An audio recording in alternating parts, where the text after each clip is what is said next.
नमस्कार दोस्तों, फिर क्या हुआ जो अचानक से कल रात अयोध्या में आ गिरा भगवान श्री कृष्ण का सुदर्शन चक्र। जी हाँ दोस्तों, यह घटना कल रात अयोध्या में घटित हुई है, जिसे देखने के बाद ऐसा लगता है कि मानव देवताओं की सीधी कृपा अयोध्या पर ही पड़ रही है। दोस्तों, राम मंदिर का उद्घाटन 22 जनवरी को होने वाला है, जिससे पहले ऐसे अनेकों घटनाएं अयोध्या नगरी में देखे जा रहे हैं। आने वाली 22 जनवरी को अयोध्या में भगवान श्री राम की प्राण प्रतिष्ठा होने वाली है, जिसके चलते वहां पर तैयारियां जोरों शोरों से हैं और देश भर में भी अयोध्या राम मंदिर बनने की खुशी पूरे देश पर छाई हुई है। दोस्तों, वीडियो आगे बढ़ने से पहले अगर आप भी पक्के सनातनी हिंदू हैं तो चैनल को सब्सक्राइब करें और वीडियो को लाइक करें और अपने सभी सनातनी भाइयों को शेयर जरूर करें। दोस्तों, जो घटनाएं अयोध्या में पिछले कुछ दिनों से घट रही हैं,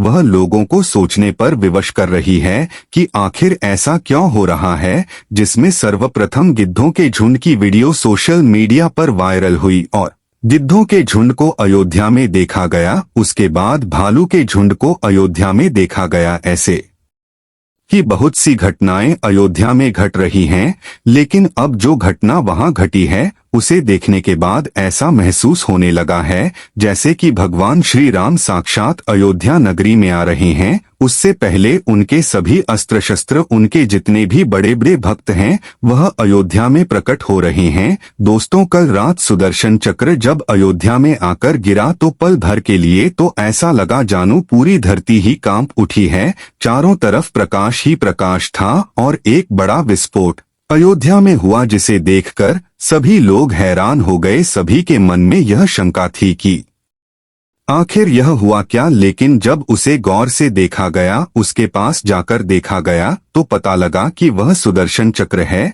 और सुदर्शन चक्र को देखकर लोग उसके सामने नतमस्तक हो गए और भगवान श्री कृष्णा और भगवान श्री राम की कथा गाने वालों। दोस्तों, सुदर्शन चक्र का हिंदू धर्म में बहुत ही महत्व है, परंतु जिस टाइम इसको वहां देखा गया उसके बाद नासा के वैज्ञानिक तक वहां पहुंच गए और वैज्ञानिक भी इस बात से हैरान है कि आखिर ऐसा संभव कैसे हो सकता है। परंतु दोस्तों, यह प्रकृति कुछ अपने नियम और कायदे कानून भी लेकर चलती है, जिसे विज्ञान की ताकत भी रोक नहीं सकती। जिस समय यह सुदर्शन चक्र वहां गिरा, उसके बाद भारी मात्रा में पब्लिक वहां इकट्ठी हुई और सभी रिपोर्टर, टीवी चैनल और सभी सोशल मीडिया वहां एकत्रित हो गया कि आखिर ऐसा संभव कैसे हो सकता है। परंतु उसे नजारे को देखने के बाद सबको भगवान श्री राम पर एक विश्वास हो गया कि श्री राम वाकई में ही अयोध्या में आ चुके हैं। बस जो समय गुजर रहा है वह 22 जनवरी के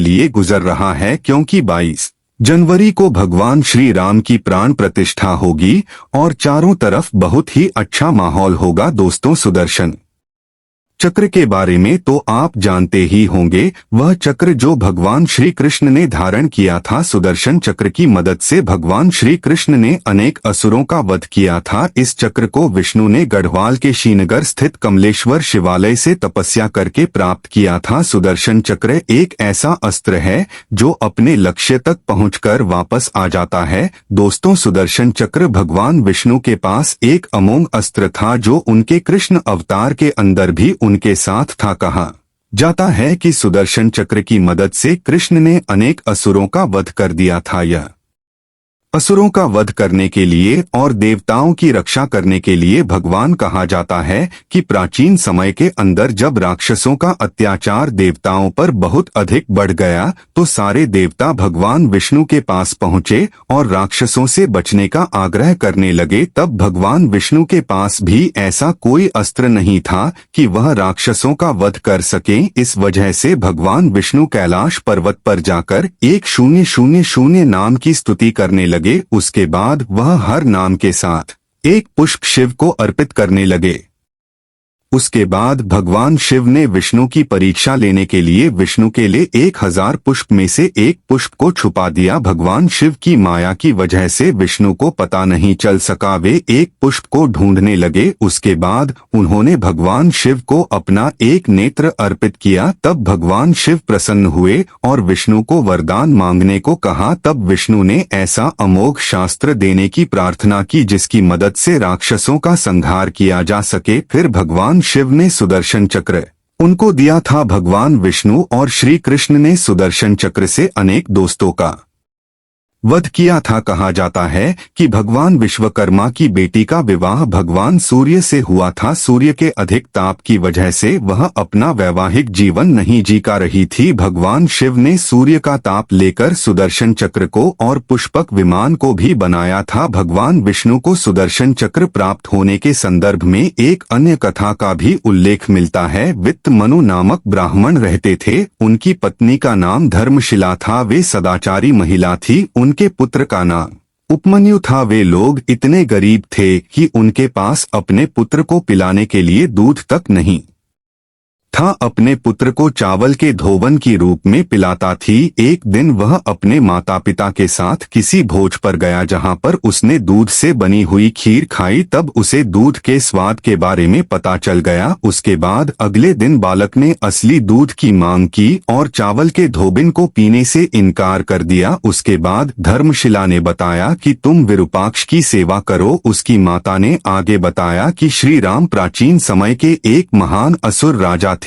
उसका प्रताप इतना तेज था कि उसने अपनी ताकत से तीनों लोगों को अपने वश में कर लिया और विष्णु की किसी को छीन का प्रयास करने लगा। इस वजह से विष्णु भगवान भी भयभीत हो गए और कैलाश पर्वत पर जाकर एक पैर की उंगली पर खड़े होकर भगवान शिव की आराधना करने लगे। 1000 साल तक तपस्या करने के बाद भगवान शिव प्रसन्न हुए और विष्णु को सुदर्शन चक्र प्रदान किया जिसकी मदद से भगवान विष्णु राक्षसों का संहार कर सके। दोस्तों, इस अस्त्र की खास बात यह थी कि यह हवा के प्रचंड की तरह तेजी से घूम सकता था और यह अपने दुश्मन को परमाणु बम की तरह भस्म कर सकता था। यह चांदी की सनिलाओं से निर्मित है। इसके चारों ओर त्रिशूल लगे हुए हैं। इसमें अत्यंत विषय में विश्व होते हैं। इस अस्त्र को बनाने की विधि को गुप्त रखा गया है ताकि कोई इस विधि से ऐसा अस्त्र नहीं बना सके। इस चक्र को फेंक नहीं जाता है